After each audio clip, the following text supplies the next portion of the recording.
Introducing the new Poloniex trading system, now with 30 times faster order matching, 10 times faster transactions, an enhanced user interface, and even more comprehensive features. Trade like a pro on Poloniex. For more information, visit Poloniex.com now. Eager to make more informed decisions around crypto using data you can trust? Chainalysis demystifies cryptocurrency by providing industry-leading compliance, market intelligence, and investigation support for all crypto assets for organizations like Gemini, Crypto.com, and BlockFi. Maximize your potential with the leading blockchain data platform by visiting Chainalysis.com/thescoop now. This episode is brought to you by IWC. IWC Schaffhausen is a Swiss luxury watch manufacturer based in Schaffhausen, Switzerland. Known for its unique engineering approach to watchmaking, IWC combines the best of human craftsmanship and creativity with cutting-edge technology and processes. Discover the full collection at IWC.com or download the IWC app to experience a virtual try-on now. All opinions expressed by hosts and podcast guests are solely their own opinions and not necessarily those of the blocks. Podcast guests may have taken positions in the assets or other matters discussed in this podcast. This podcast is for informational purposes only and should not be relied upon as a basis for investment decisions. For full terms, visit theblockcrypto.com/terms-service.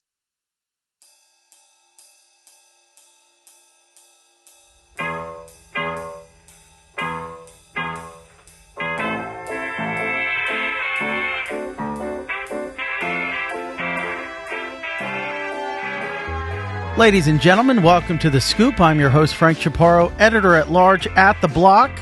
And today, joining us on the other side of the mic is my guest, Keith Grose, head of UK EU for Plaid. Sir, thank you so much for joining us.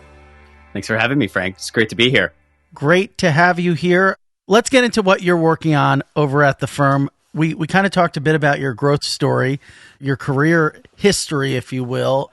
You were going to be an academic, but you were gripped by the world of Google, and then you found your way down the crypto rabbit hole and have kind of been driving a lot of the different types of product innovation for crypto at Plaid. So we can talk a bit about that, but maybe you can give our listeners just some background on what you do at the firm. Yeah, maybe it's helpful. I guess I'll start out giving you a little bit of background on what Plaid does and then what I do at Plaid as well. So if people aren't familiar with Plaid, we're an open banking platform and network. And what that means is we've connected to thousands of banks, more than 12,000 banks all over the world. And we standardize that access through a single API, which doesn't sound very sexy, but it's a really important part of the crypto and fintech ecosystem, because what it does is you can combine that with KYC, with data analysis on top of that bank data, and create a way to onboard users into the digital financial ecosystem. I always just knew it from, when I want to connect to a new bank, right? It's exactly. Whether it's like a Wealthfront to Chase, you're kind of sitting in between those two guys to get the information across. 100%. And if you want to fund your Coinbase account, it's the same thing. And so what we do is we let you take your bank accounts and take your financial data and life around the digital world with you via APIs. And so what I do is I led our expansion to Europe. What brought me to Plaid is I was working at Google before, helping expand their Google Pay and Google Wallet API suite and build out their hardware businesses. And I realized I love fintech and crypto, and I think technology is going to change the way people manage their financial lives. And I want to be a part of that. And I met the Plaid team. Zach is the founder, and William, who's now founded another company as well. And they were amazing. They just had such a big ambition, and they really understood how much the way people manage their lives is going to change in the new world. And I wanted to be a part of that. So I led the expansion here to Europe, where now we support a lot of crypto exchanges, a lot of platforms to help them onboard users here in the UK, Western Europe, Eastern Europe, US, Canada, and more countries soon to come as well. So it's not just bringing people into the crypto ecosystem, it's also letting people track their crypto data all over the world as well, which is something that we announced recently. So we're one of those sort of back-end infrastructure providers, but actually really critical to making sure that crypto can grow and be as successful as I think it will be over the coming years. Mm-hmm. And how did the firm first get involved in crypto? What was the catalyst? Yeah, it's interesting. So the Plaid started as its own budgeting application that basically pivoted because of consumer demand and fintech demand into being a B2B service. And it's the same story with crypto. You had exchanges like Coinbase early on saying, hey, we need to find a way to let people load money into their account and buy crypto. Can we use your service to verify who they are, make sure the bank account is legit, authenticate our users? And that's a big part of why we've been there. So it really was consumer demand. I think the really interesting part about this, though, is at the beginning of when Plaid got started, banks didn't want to open up this data to let people or consumers take their information, take their money with them all over the digital world. And it really took years of that demand building for the network to get big enough that now it's a key part of every institution's strategy. And I think, as you mentioned, we've helped grow a lot of the fintech apps like Venmo and Coinbase from really early days. And we've been with them all along the ride to help them grow into the behemoths that they are now. Interesting. And so how does that work? Like, what exactly is the service that you're providing in terms of connecting these different financial services apps together? What does the back end of that look like? Yeah, I'd like to think about it as onboarding, basically. So you think about the steps when you download a new application and sign up. You have to prove your identity. You're probably taking a selfie picture if it's a financial service app. You're taking a picture of your passport or license. And then you're connecting your bank account. What we're doing on the back end there is we've done API integrations with all of the institutions. So we can connect you to your institution no matter where you bank. And then we're validating, is the name on that account match the name on that license? What's the balance in this account? Are they good to transfer money, even if it's going to settle on the back end 2 or 3 days later? And what this enables is that sort of instant magic experience when you use a new fintech app, where in just a few clicks and a selfie picture, you can now do something that used to require you to go in person with a bunch of paper documents to your local bank or local branch to get access to these services, be it mortgages, be it crypto exchanges. And we make that all happen instantly, digitally via our APIs. Do you guys also facilitate sort of instant payments? We do, 100%. So a big part of the way we're used is to enable account-to-account payments. So basically paying from your bank account into a merchant bank account or paying another consumer. And we power that for a lot of the crypto ecosystem. So I think a really exciting part about this journey is we're actually helping make it easier for money to move from the fiat world into the crypto world, which is a really important part of the growth of the whole ecosystem, obviously. So working with many of the large exchanges, but also DeFi apps, NFT marketplaces, you name it, to make sure that it's as easy and safe as possible for people to be able to spend their money and take it into the crypto world whenever they want to. And so really building this full stack onboarding system and money movement is how to think about it. I've always been confused when certain applications don't support the ability to just get it into your bank account instantly. Yeah. It's like, if the technology is there, why not implement it? I think Coinbase was a bit slower. Like Venmo always, or at least as long as I can really remember, I could basically instantly get money from Venmo to my Chase account. Whereas Coinbase, I think, only recently started doing instant. Typically it would take maybe a few hours or a day, but now you can pay a fee and get it in there instantly. I have two questions about the process behind that. Absolutely. Like, how is the fee determined? Is that a revenue opportunity for the back-end service provider? Is that Coinbase charging it? To whom does it go? How is it determined? And, I would love to be able to send money from my city to Chase instantly. I guess I could through Zelle, but Zelle's a pain in the ass to sign up for, and it's annoying. So why doesn't everyone just have that instant payment feature and then that other component that I asked about? This is a great question, and you're going to have to stop me because I'm going to get go ahead. passionate and dive into this. Yeah, go ahead. So basically, part of this is due to the antiquated ACH rails in the US, right? And so when you're sending money on those rails, historically, it's typically taken 3 days to settle on the back end, right? It gets batched into a file by your bank, which is then sent to a clearinghouse, cleared, and then settled 2 or 3 days later, sometimes 24 hours later. So when you're doing instant bank payments, and this is, again, where some of the back-end magic happens, is we're running analytics to make sure that this is a non-risky transaction, and thus the company can front the money to enable instant payments. Is that based on me, or is it based on Coinbase, as an example? That is based on the user.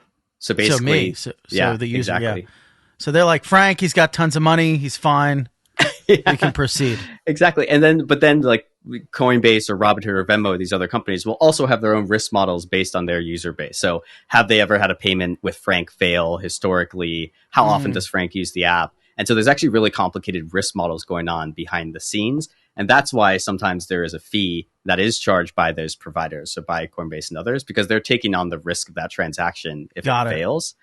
And the other interesting thing to think about, though, is what we do and what I spend a lot of time doing is trying to make all of these different payment rails and all these different markets as easy to use no matter where you bank. Because there's actually already instant payments in the UK and Europe on payment rails like Faster Payments in the UK, SEPA Instant in the EEA. And so actually ACH is very different as a pull rail that settles in 2 or 3 days. It's actually quite antiquated in that sense. It's like literally the difference between a steam engine train and those bullet trains in Japan.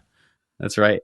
I mean, it's a total difference. But then this is where I think the value of some of these infrastructure players comes in, because if you're a global exchange, you don't want to have to solve this in every single country. And so it really is powerful to build platforms that help abstract away this complexity, no matter where a user is banking, and make sure you can provide that same consistent experience. So short answer is, whenever you hear that instant withdrawal or instant pay button, there's actually a lot of complexity behind the scenes to make sure that that's happening safely, securely, and instantly.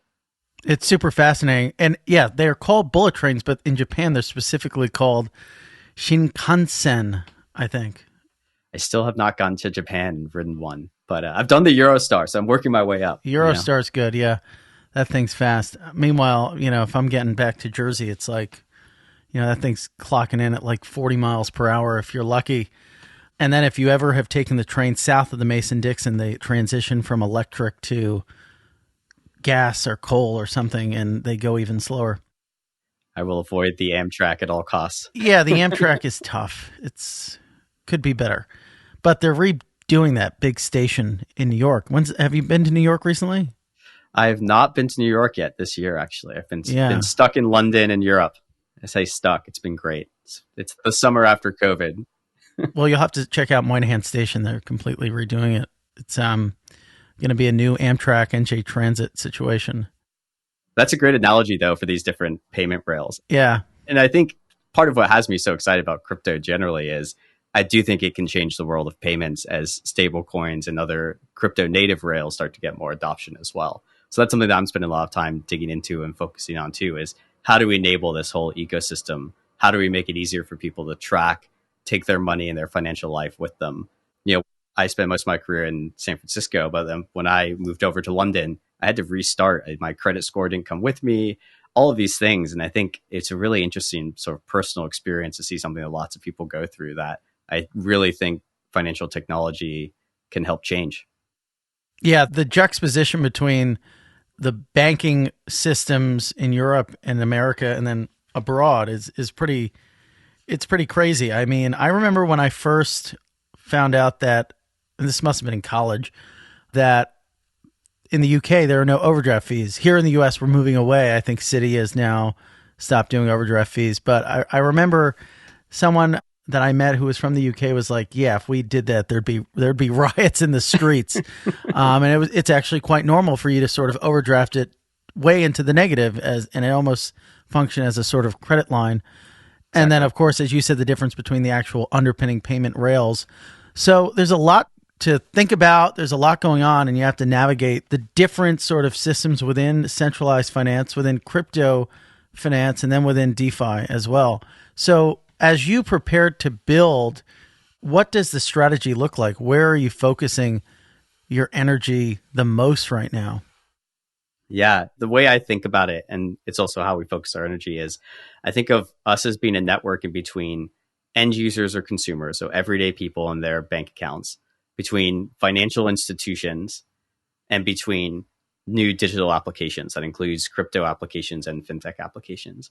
And your goal is to make the movement of money and data in between all those parties as easy and smooth as possible. So you really are trying to kickstart this network, sort of a classic two-sided network, although this side it's three-sided, to get that going. And so when I think about where we focus, we're really focused right now on account opening and onboarding, because we think that's the most important thing that's going to enable the next wave of growth over the coming 10 years. in crypto and fintech.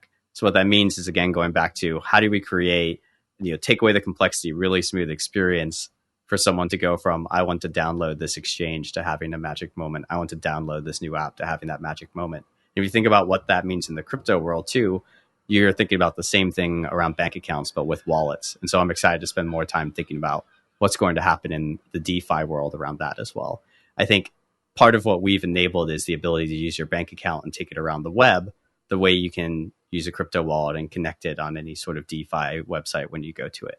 And so when I think about where that's headed, you're essentially, as a user, going to have this back end wallet, whether it's your bank account or your crypto wallet, that you control the keys to, and you can take wherever you want to use it around the digital world. That's where we're headed. And so making that experience as easy and simple as possible and providing developers all the tools that they need to build great experiences is where we spend all of our time. So in terms of the energy, it's literally being out talking to developers and figuring out what's the hardest problem about building whatever you're trying to build today. And as you start to hear about people's problems, you start to hear the consistent themes about how you solve it. And that's part of what led us to build our own KYC solution, is because a big problem a lot of people have is not being able to identify who a user is signing up for a service. And with all the regs coming into crypto now from all over the place, that's fast becoming a must-have, for better or for worse. So let's maybe unpack the news that came out in July. You guys announced that you'd add support, read-only support, for leading crypto exchanges. What does that mean? What does that shift represent relative to how you were working with exchanges prior to that on an ad hoc basis? Yeah, it's basically making the network bi-directional, if that makes sense. So a lot of the ways that we were helping crypto exchanges before was helping them onboard new users. But as they've gotten really big, they've essentially become their own financial institutions. So what we're doing now is letting a user, myself, Keith, be able to track my crypto holdings across all my different exchanges in my budgeting apps, when I file my taxes, again, through a simple single API. And so I think for me, I feel the benefit of it because I used to have what we would call personal financial managed app internally, but basically a budgeting app where I would track, okay, here's how much I spent on my credit cards this month. Here's how much my bank account has in it. But I couldn't bring my crypto into that. I had to have a separate crypto portfolio tracker. Now all of those are accessible in the same place. And so again, we are seeing crypto becoming a legitimate asset class, and it needs to have all the tooling around it to be able to track it and use it in exactly that manner. And you're starting to see this happen at the institutional level as well, right? You're starting to see RIAs want to be able to track their clients' crypto holdings. And this goes back to the same thing. You want to be able to provide that access, but it needs to be safe and it needs to be read only, because nobody wants to give away the keys to their wallet, right? They just want to be able to track how much they're holding at any point in time. And that's what we enable here by partnering with these exchanges. Do you see the growth rate of adoption slowing in the face of everything that we've seen in the market over these past few months with, liquidity kind of being pulled out of the system, the blow up of various firms and hedge funds? It's really interesting. I think it depends on what you mean by activity. If you're talking about trading activity or dollars flowing in, there's certainly been a dip there. I think if you just have to go look at the Q2 results for the crypto exchanges that are public to see there's definitely a hit in the past few months. On the other hand, though, if you're looking at the number of active addresses on some of these blockchains like Ethereum, Solana, BTC, or the number of actual active transactions, it's staying really steady and growing. And so I actually think the underlying economic activity, if that makes sense, is exactly on the same trajectory it was before. And you probably just had some of the speculatory excitement around the investing side taken out of it. We've seen this cycle before, right, in the winter markets of 2018. But I think I'm still very excited for what's going to be built during this time because the developer activity is growing at the same rate. Yeah, that makes sense. And where do you think stablecoins fit into the future of payments? Is it just going to be like, to what extent are we going to all have wallets instead of a bank account and pay for everything in a USD or something? I mean, I think it's a really good question. I think it's too early to say exactly how it's going to shake out, but I think what is clear is that stablecoins are going to play a really huge role in the growth of the crypto ecosystem. If for nothing else, by enabling settlement and transfer of money across borders in, a stable currency. And if you see just the growth of that over the past 2 years, I think USDC has gone from being like 5 or 10% of the stablecoin market to more than a third of it in just the past 2 years. Like, there's massive changes happening under the covers right now in the stablecoin ecosystem. I think the interesting question longer term is, as stablecoins get bigger and bigger, does this become something that centralized governments want to have a role in? You head towards the CBDC world, like you have the digital yuan in China, or is this third parties like USDC that are backed by verified assets? I think that question is very much one that still needs to be answered. But the role, I think, of stablecoins is clear, and the benefits that they offer for individuals are clear as well. And I think there's something really interesting, again, about providing individuals who are used to fractional reserve banking the ability to own their own coins as well. I think there's going to be some factor of that being important for a certain portion of individuals in the long term. So in short, I do think stablecoins have a huge role to play in the future of payments. Whether I think people will only have a crypto wallet versus a traditional bank account, I think for the foreseeable future, you need both. But I think certainly there's going to be the type of thing where users are going to have one foot in both sides of that ecosystem. Users probably will. What about financial institutions? You think Chase will give me a wallet one day to hold my USDC? I wouldn't be surprised if they're thinking about it. I'm sure most financial institutions have a skunkworks team looking at crypto, thinking about what we should build.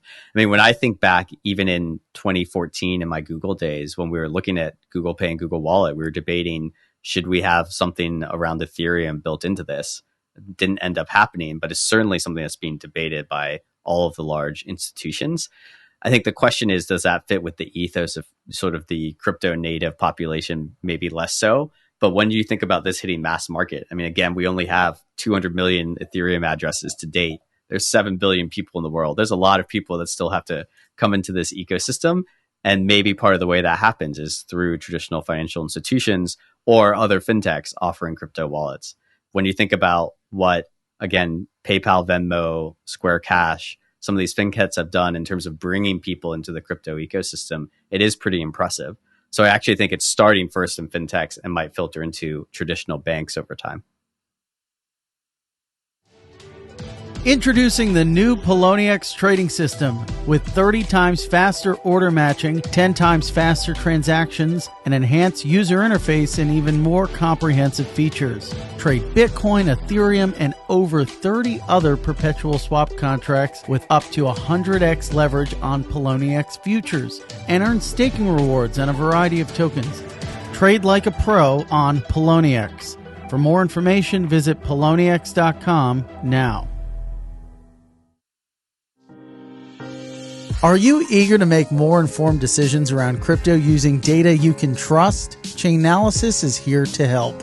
Chainalysis demystifies cryptocurrency by providing industry-leading compliance, market intelligence, and investigation support for all crypto assets for organizations like Gemini, Crypto.com, and BlockFi. Gain unparalleled visibility and maximize your potential with the leading blockchain data platform by visiting chainalysis.com/thescoop now. This episode is brought to you by IWC. IWC Schaffhausen is known for continually innovating within the world of Swiss watchmaking. A pioneer in the use of titanium and ceramics, IWC today specializes in highly engineered watch cases manufactured from advanced materials such as colored ceramics, ceratanium, and titanium aluminide. This year's collection includes colored ceramic pieces in Lake Tahoe white and woodland green. Discover the new collection at IWC.com or download the IWC app to experience a virtual try-on now. Well, let's talk about DeFi for a second. How can you guys kind of help connect users to the world of decentralized finance? Can I, one day in the same way that I can click on Coinbase to authenticate my Chase account via Plaid, could that same experience exist moving funds between Chase and Uniswap? I think it definitely can. Because I'm a degen and I want to be able to do that more easily. Well, we need to enable you to become a bigger degen, right? Exactly. Short answer is 100%, right? The on-ramp technology and off-ramp technology for bringing fiat into crypto and crypto into fiat is something that we specialize in and work on, regardless of whether it's a centralized exchange or a DeFi exchange. So actually a good example here is you used to be able to do that on Dharma before they got bought by OpenSea, and that was all powered by Plaid. So again, you had that being able to instantly transfer funds. The reason that matters is because crypto is being used as an investment tool, whether it's in a degen way or a more long-term way, doesn't matter, but it's being used as an investment tool. And in that sense, you want to be able to move large transaction sizes. And card rails and other payment methods were not built for that. They're really expensive for that method. So yes, you can use the Apple Pay and Google Pay button, but you're probably seeing a 3% fee to move money in. Whereas doing big transactions on ACH rails or faster payment rails is a much more efficient and cost-effective method for consumers and for DeFi applications to get money onto their platform. And so that's something we really focus on doing. What we don't do today is the actual conversion into crypto. So the crypto liquidity side of it, that's where these DeFi programs either offer their own or work with other providers to offer that. But in terms of getting fiat money in, that's where Plaid really has spent a lot of time focusing on helping solve the problem there. And again, I think the other aspect that we add is being able to know that the money coming in is coming from a legitimate source, which more and more is becoming important, right? I think the big news this week, right, was the Tornado Cash being hit by sanctions. I think now in the DeFi world, it's becoming more and more clear. Again, some people are anti this, but I think the direction of travel is clearly in this direction, that you need to be able to prove that someone who's bringing money into the crypto ecosystem, that money is clean. And this is, again, a place where being able to verify which bank it comes from, that the user has ownership of that bank account, and that the ID of who they say they are matches that ownership of the bank account. Those pieces being together in the back end is really critical. And that's something that we help a lot of DeFi applications with. Well, this is something that we've talked about with a few different folks in the show. Most recently with Mike Brock of Block, of TBD at Block, came on to talk to the Blocks, Frank Chaparro, the importance of digital identity. So they're kind of building their Web 5 platform, if you will. And a key part of that is this idea of having a digital identity that can kind of be tied to you, but also private. And as you engage with different entities, you can sort of share and link that up with them so they can sort of validate who you are. And it can also allow you to have control of your own data. What do you think the role is of digital identities, and what would you say to the naysayers that say, no, it should just be completely, free and open and frictionless? You don't need to know anything about me for me to spin up a new liquidity pool or something. There is something attractive about the holy grail side of this, about the total anonymity. But I think, again, if you want to go mass market, if you want everybody to be using crypto, it has to feel safe. And for something to feel safe, you need to be able to prove who you are and take that identity around with you. The way I like to think about this, and the way I think it will head over time, is I do think that there will be some open source blockchain style solution to digital identity where you can own the keys to a token, a soul-bound token, whatever you want it to be, that proves your identity. But then there's going to be a great UX on top of it, almost like a single sign-on button, like a login with Google or what used to be login with Facebook buttons. I think you're going to get to that world in crypto where you can log in with your own digital identity that you have as verifiable and can take around with you. There's a lot of companies that have been working on things like this, right? You have 3Box Labs with Ceramic Networks that's trying to think about how can you create a social network that you can take around with you, control as a user.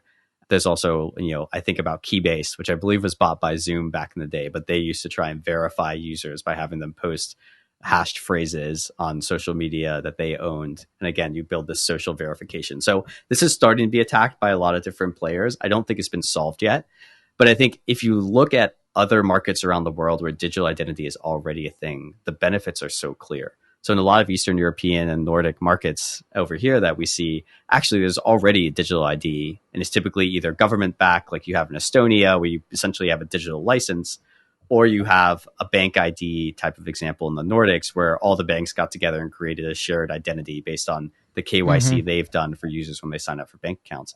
And it's so simple if you're a user and a native in one of those countries to sign up and use new services. It's so clear that has benefits long term in creating safety while creating a really easy to use experience.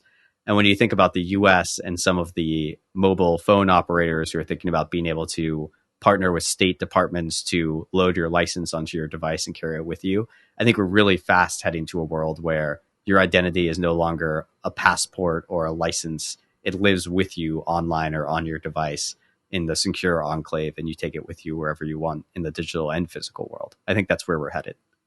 And how is the firm involved in that? So where we're involved with that is two ways. One is we partner with a lot of data sources to be able to verify an ID. So again, we have an offering, this was through our Cognito acquisition recently, where you can take a picture of your license and we'll validate that that is in fact a real license. And then you take a selfie and we validate you are the person that appears on that license. And then you have tokenized proof that you can take via our APIs into other applications to say, yes, we've proven that this person is real and they are who they say they are. So that's where we help. And then the piece that we also do is tying that to the identity of the bank account holder. So again, this is where you provide a lot of trust and safety. And so some of the things that we work on that, again, we support crypto exchanges with here is you have people who will use a legitimate ID to sign up for a service, but then try and send money from a nefarious bank account. By making sure the bank account is owned by Keith and Keith has proven his identity, tying all those together is how you create a safer ecosystem. What we don't do is create a digital driver's license yet. That's what Apple and others are working on. I think there's a lot of players working on this. The problem with digital identity, or why it's so powerful, but also why it's so hard to do, is it really only works if it's at scale, right? If everyone is using it, if every institution is accepting it, if every merchant is accepting it. And that just takes a really long time to happen. And it takes somebody with immense reach, like a Plaid, like somebody else, to be able to help create those pieces of technology. And it honestly, in a country as big as the United States, you don't have that ability to create uniformity. You have so many banks, you have so many fintech apps, you have so many local and state governments. And, that's part of what makes this place special is that sort of the self-governance of the states to a degree, but it also results in everyone looking a little bit different in terms of the technology that is readily available. It's funny, in Australia, every time you go out to eat, and I'm sure this is like this in Europe as well, there's not a single place that doesn't come up to your table with the terminal, the Cash App device, or a similar type of a device, and you just plop your card in there, or just tap the card, tap your watch.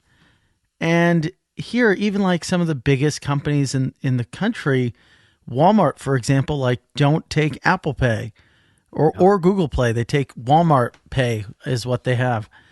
And it's just mind blowing to me. Like, it seems like it's so simple. And this is something that I feel like you guys can help facilitate. But how do you sort of push the innovation? Like, if Walmart, if you're listening, just please accept Apple Pay. It's so easy. Home Depot too. I go to Home Depot, no Apple Pay. I'm like, let's get going. What's going on? Yeah. Well, I mean, part of this is sort of the war is not the right world, but the battles going on behind the scenes, because there is, a lot of third parties involved in a transaction. There's a lot of fees that get charged. And so I think some of the big merchants like a Walmart are hesitant to implement something, even if it obviously is so beneficial for consumers, it might be expensive for them. And so there's a lot of back and forth to think about, owning the point of sale and what actually creates a great experience there. When you think about what Square, or I guess Block now, has released recently and where they're headed, you might get to a world where if you're checking out with Square Cash at a merchant or a coffee shop that uses the Square merchant system, it might just be a closed loop transaction, which is sort of the holy grail that people are trying to get to as well. But to answer your question directly of what we can do to help here, I've always been a believer in, if you create really easy to use tools, really smart people will go build the solutions here.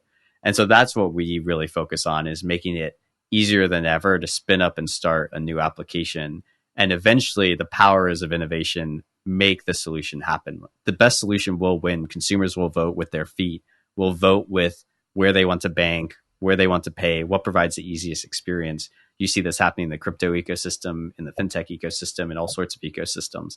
The best experience will win longer term. And so what we focus on is providing the easiest to use tools and letting people go out and build those solutions in the long run. And yeah, I hear you on the benefits, but here in the UK, I rarely take my wallet out with me because the tube, the bus system, every restaurant, everywhere, you can just pay with your phone. And it's that simple. And again, you can do bank to bank payments. So if we have to split a bill afterwards, I don't need to go to a Venmo. I can do that directly from my bank. So there's lots of innovations that have happened in different markets that I think need to spread globally over time to be really successful. We still have ACs here, though. That's true. That's true. I'm over here sweating right now. It's 32 degrees Celsius in London today.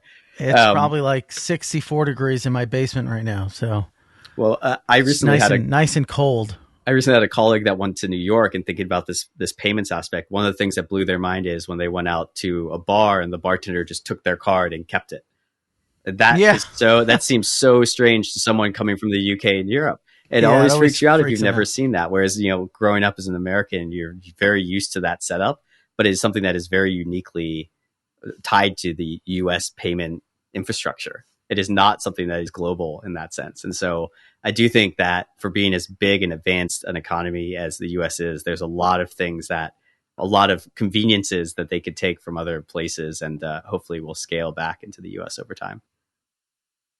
Yeah, it's very strange, but interesting. I went to dinner not too long ago and I ordered a drink and he said, "Let me get your card." He goes, "I trust you, but the restaurant doesn't," which I thought was very funny.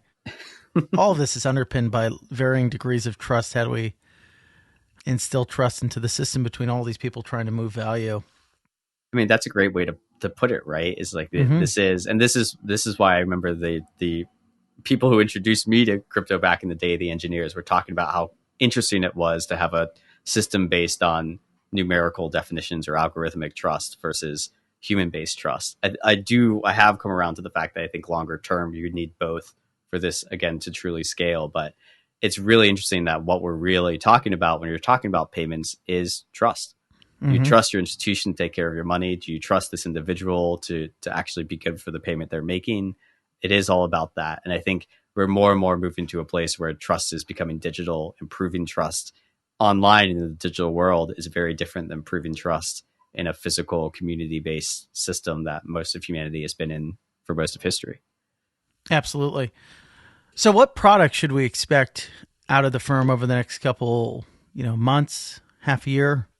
Yeah, I think a few things here. So we talked about crypto data aggregation, adding more insights and analytics on top of that is something that's going to be interesting. So again, making it easy for you to categorize what's a transfer versus a payment versus an investment, making your own crypto data useful.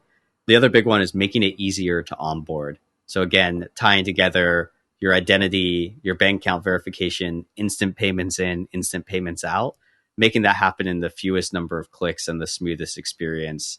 This is something that hopefully will become more and more invisible to people around the world because it will just happen and it will just naturally feel magical in the same way that Face ID to tap and pay feels magical now. That's what we're helping to build here. So being that bridge between the fiat world and the crypto world and going much deeper into the payments there is something we're really focused on.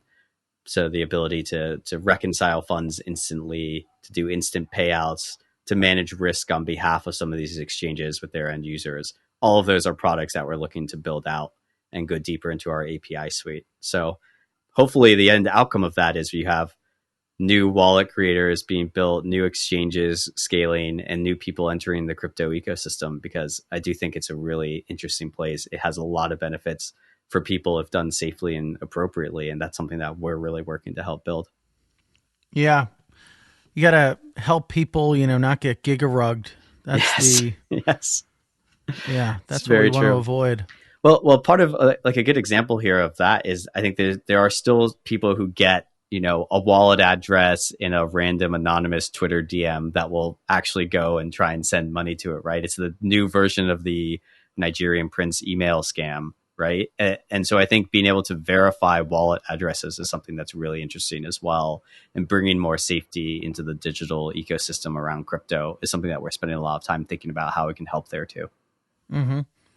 And that's the other thing, like, ensuring that the wallet is the right type of wallet to send something to and to sort of, have features around or warnings around making mistakes. That was the big thing back when the first NFT wave hit. Was one of the celebrities who got a Bored Ape or something, like sent it to his Coinbase wallet, which is like, no, don't want to do that. But for people who live and breathe this stuff every day, we can kind of joke about how silly that is. But for normal people that are not as crypto savvy, that seems like a very honest mistake. 100%. And just understanding what different chains are and what that means. Like, what is Polygon versus Ethereum? This is stuff that I still think it hasn't been diluted to the point where the average person on the street can really grok it and really can get into it and feel safe without having to do a lot of research. And I think for crypto to really reach the impact that I think it is capable of doing, it has to get to that point where it feels that safe and that normal. And so I think there's a lot of work to be done on the UX and safety side and sort of the educational side, to your point, to make this adoption really grow. Yeah, I totally agree. Well, sir, really appreciate you coming on the show.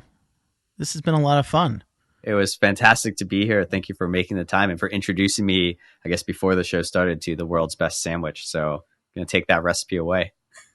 That is something that it's just so easy to make. Just put the chicken on the pan there, top it up with some oregano, pepper, sea salt, put some olive oil over it, let it take care of itself. After a while, a tiny bit of marinara on top of it. Let it keep cooking a little bit. Then I get the sandwich, the ciabatta bread ready. Put the mozzarella on both sides. Drizzle some more olive oil. Put that in the air fryer for a little bit of time. Chicken at this point, probably getting to be about ready. Take that out. Okay. Take the bread out. Mozzarella is melted. Okay. Put the marinara on top. Also have some heirloom tomatoes. Get the arugula. Boom. And the secret with the marinara is I put a little bit of honey to sweeten it. All right.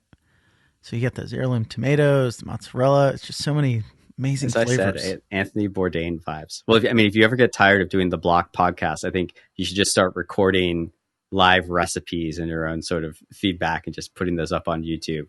I think there's something there, Frank. Yeah, I honestly agree.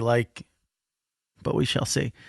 All right, sir. Where can our listeners learn more about what you're doing and what we should expect next? Yeah, absolutely. They can find us at plaid.com, plaid.com for all the latest. And you can find me on Twitter at KMGROSE, KM Gross.